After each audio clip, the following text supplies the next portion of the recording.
One of my favorite games that I think we all like to play as sports fans is what I like to refer to as the what if game. And I think if you're a sports fan out there watching, and I assume you would be, given the fact that you clicked on this video, I think you know exactly what I'm talking about. The what if Barry Sanders didn't retire early game. The what if LeBron never left Cleveland. What if Michael Jordan never took that break to give baseball a try. In college football, we can think over and over and over again as to what if so-and-so had committed to our team over another. Terrell Pryor committing to Ohio State instead of committing to Michigan, as it was initially thought he might be, as he was highly recruited by Michigan back in the day. You know, that kind of game, the what if game. What if so-and-so head coach? You know, what if Michigan had hired somebody other than Rich Rod? What if Michigan had hired somebody other than Brady Hoke? What if Michigan was able to hire Jim Harbaugh the first time they were reportedly kind of rumored to be reaching out to him? You know, the first time. We can play those games for days and we can never get solid answers on them because, well, as of right now, at least until we figure out how to, create and build a time machine, we're never going to get the answers to those questions. So it's pretty rare to see one of your favorite hypotheticals actually get played out and tested in real life. I say this all because one of my favorite what if questions, for lack of a better term, or one of my favorite thought experiments as a college football fan over the last 10 or 15 years is now going to be answered in real time. And that's why, for one, I'm excited for another Michigan football season. Well, first of all, because I'm always excited for any Michigan season. As you can probably tell, I'm a die-hard Michigan fan. That's the whole point to starting this channel. And for two, I've been a Kyle Whittingham fan for as far back as you can go. Since 2008, when that team went undefeated and beat a Nick Saban Alabama team in a bowl game. A team, by the way, and a program, by the way, that a lot of people had kind of written off as, well, they had their flash in the pan with Urban Meyer and Alex Smith, and now they're going to go back to college football irrelevance. But we all know that didn't happen.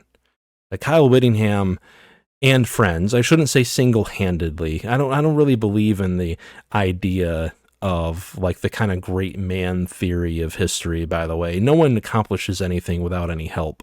So I don't want to say Kyle Whittingham single-handedly built the program, because we all know that's not true, right? He had help along the way, and admittedly, he was really good at finding that help, and that is the quality of a great leader, don't get me wrong. And I think he's assembled a great staff here at Michigan so far. We'll see how it plays out. But just getting to my point here, finally, one of my favorite thought experiments that I've always liked to play with college football generally is, what if Kyle Whittingham had talent? What if Kyle Whittingham had a team and was captaining a program that wasn't held back by, well, anything? Because we all know that while Utah has been built up by Kyle Whittingham and company to be a damn good program in the world of college football, there's limitations. There's geographical limitations. There's branding limitations to this day.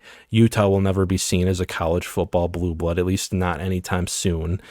There's financial limitations in these modern times of NIL and paying players directly. And now Kyle Whittingham has left one situation where there are endless limitations and goes to a program where there are endless possibilities. What if, the what if question here is what if Kyle Whittingham finally gets to coach a complete team? And it looks like that may indeed really, really be the case here for the Michigan Wolverines, because just finally getting into our camp updates is just what this video is really supposed to be. 4 minutes. It took me 4 minutes to get through the intro this time. I'm trying to get better about that, by the way. Actually, I'm really not. I kind of like waxing poetically about college football, generally. Not going to lie. But I, once again, digress. I say all that at the intro because according to fall camp reports and things said in interviews so far this week, so far today, as Kyle Whittingham and company, Jyaire Hill and others took to the podiums to report on what's gone down in this third week of fall camp, Well, they are pretty confident that this team is even deeper than what was initially thought. In fact, to quote Kyle Whittingham from earlier today, he said, quote, "There's been guys starting to come to the table there. Channing Goodwin, as I mentioned, Shamari Earls, corner Mason Curtis. Guys are starting to elevate their play and we are feeling much better about things than back when I made that statement," referring to a previous statement made earlier in fall camp about the kind of concern for depth in certain areas.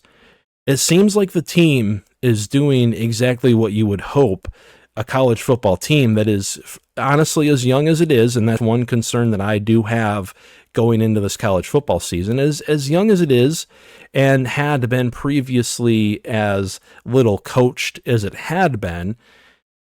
That's what you want to hear so far in camp.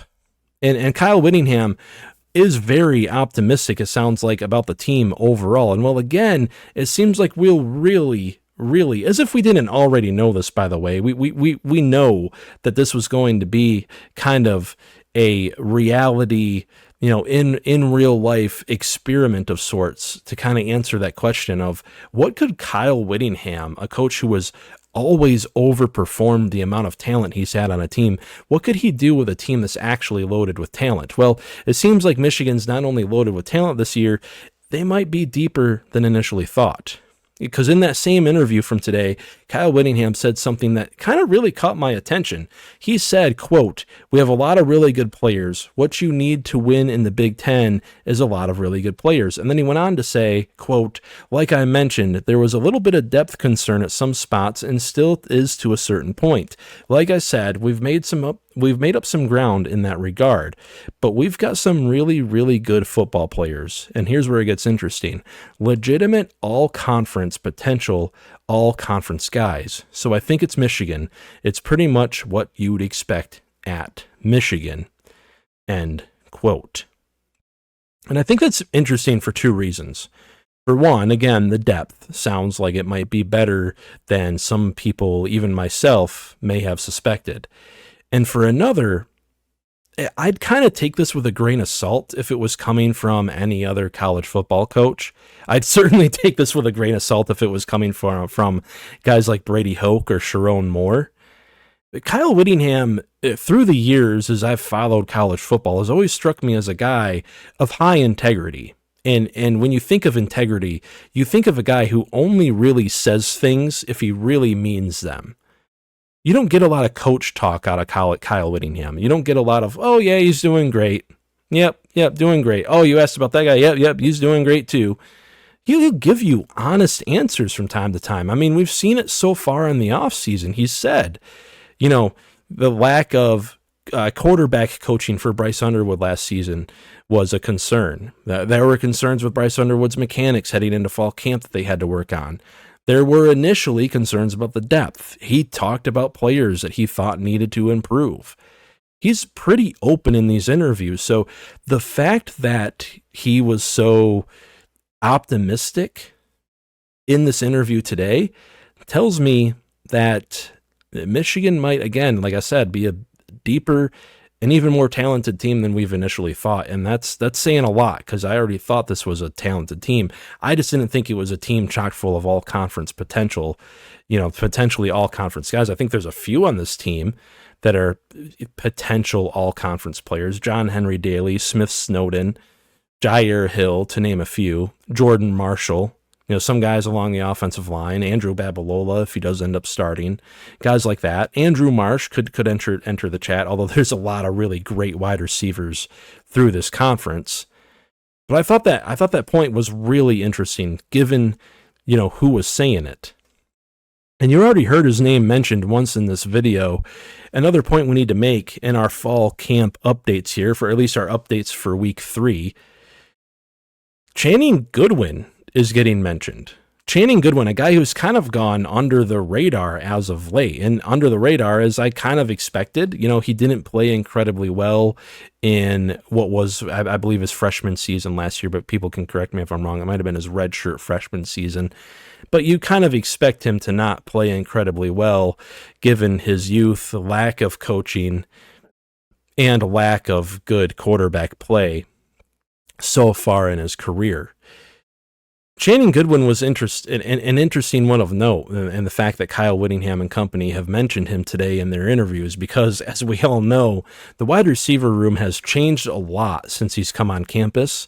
So he's got a lot of really talented players he's competing with, and if he's standing out in a room with guys like J.J. Buchanan and Jamie French and Celessi Moa and Travis Johnson, and not to mention Andrew Marsh, that's what, a 7th wide receiver in that room? And I think I mentioned it in a previous video. When was the last time Michigan could say they had a wide receiver room that is as deep as what this one is?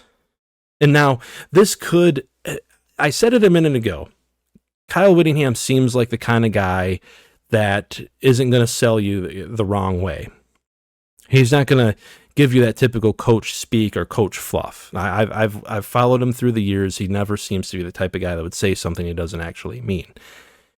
And I think it's important also, now that I think of it, to mention that we should pay attention to specifically what he's saying here.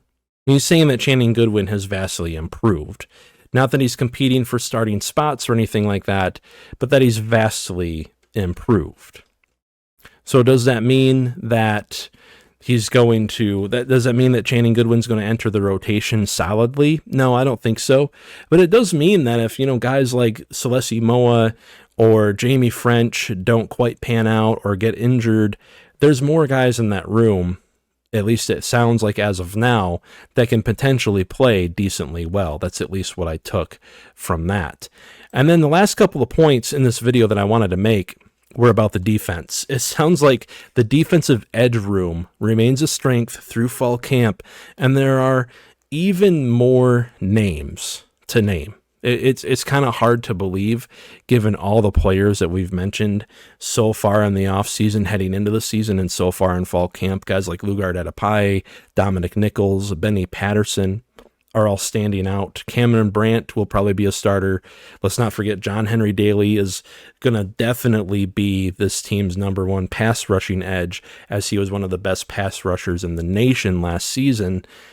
But now we got guys like Nate Marshall, Tariq Boney, and 5-star freshman Carter Meadows all getting mentioned, as well as guys that have put things together and had exceptional fall camps. And again, I do like with Channing Goodwin, I kind of want to pump the brakes here and mention that just because a player has a good fall camp doesn't necessarily mean that they're going to be a starter or they're going to compete for a role. It just means that they're developing where the coaches want to see them develop. These coaches, especially this crop of coaches that Michigan now has, are the kinds of coaches that will hold their players to high standards. I think that's definitely true of this coaching staff, and it's definitely true of these players themselves, as Kyle Whittingham has mentioned. He kind of expected to come into Michigan, a big blue blood program with a lot of former 4-stars and 5-stars on the roster, and expect some guys who are just kind of happy to be here and expect things to come to them. This is a hardworking team, and I think these players and coaches all hold themselves to a high standard, and it sounds like some of those guys are kind of starting to reach that standard. But again, I want to remind people that they're kind of reaching the standard that's based on where they're at in their collegiate careers. No one, and the coaches included, I would think, are expecting Carter Meadows to come right in here and immediately be senior season David Ojabo, or dare I even say it, Josh Uche or Aiden Hutchinson. But given where he's at in his development, and his physical development as his body continues to grow, and his time on the field, he's kind of maybe right where he should be, or maybe even a little bit ahead of schedule. Now, what that does mean, the good thing that it does mean, just like with the case of Channing Goodwin, is that these guys, if guys ahead of them go down, get injured, or Michigan's stuck on the field for a long time and need to rotate players, these are guys that could be great rotational pieces, or guys that could fill in if, unfortunately, guys ahead of them do get injured. That's depth. That is very important, especially if you're talking about what Michigan hopes to accomplish this season, which is hopefully, even despite a tough schedule, to make their way into the college football playoff and play a few more than just 12 or 13 games this season. And then we just have to talk about the young players that are also standing out, according to the coaches, in the secondary. It sounds like they're proving that room may have even more depth than previously thought. We all know that guys like Rod Moore, Zeke Berry, and Chris Bracey are all going to be kind of the starters in the cornerback room specifically, and that those are all great players, but it sounds like there's even more depth than we might have thought behind them. I think a lot of us thought that Jordan Young and Shamari Earls would look good, or at least be good rotational pieces. It sounds like Mason Curtis, who honestly a lot of people are also pretty high on and played well when he did have time last season, is also there as well. So Jyaire Hill today specifically brought up these three as guys that are really coming along as well. So the defensive edge room has a lot of depth, and the defensive back room sounds like it already has a lot of depth too. And that's important, especially when you get into games where, you know, your defense might end up getting kept on the field just a little bit longer than usual against some of these more high-powered offenses on the schedule, and you got to make a stop when, you know, they've made it into the red zone and you're trying to hold a team like Ohio State or Oregon or Indiana to a field goal instead of a touchdown. That's how you primarily beat those teams. That's how Michigan beat Ohio State in 2021 through 2023, keeping them held to field goals instead of touchdowns. What helps to accomplish that is having a lot of depth and being able to rotate guys. And then when you're in those positions where you're locked down in the red zone and you really need to make a stop, you've got fresh legs on the field. So all great things from fall camp, from interviews and reports today. I'll keep checking in on things, keep watching things, and also keep checking in on what few sources I do have. Really appreciate you guys for watching. We're also just a couple of weeks away from the regular season starting, so if you haven't subscribed already, please do. We're going to have lots of game predictions. We're going to have instant reactions to the games right after they happen. Going to be doing a lot of content, of course, through the college football season. So if you like this video, if you like other ones that we've done that you've watched so far, hit that subscribe button, hit that like button, and join our Discord server, which will be linked in the comments of this video. That's going to do it for this one, guys. Really appreciate you all for all the support, and as always, go blue and be kind to other people out there.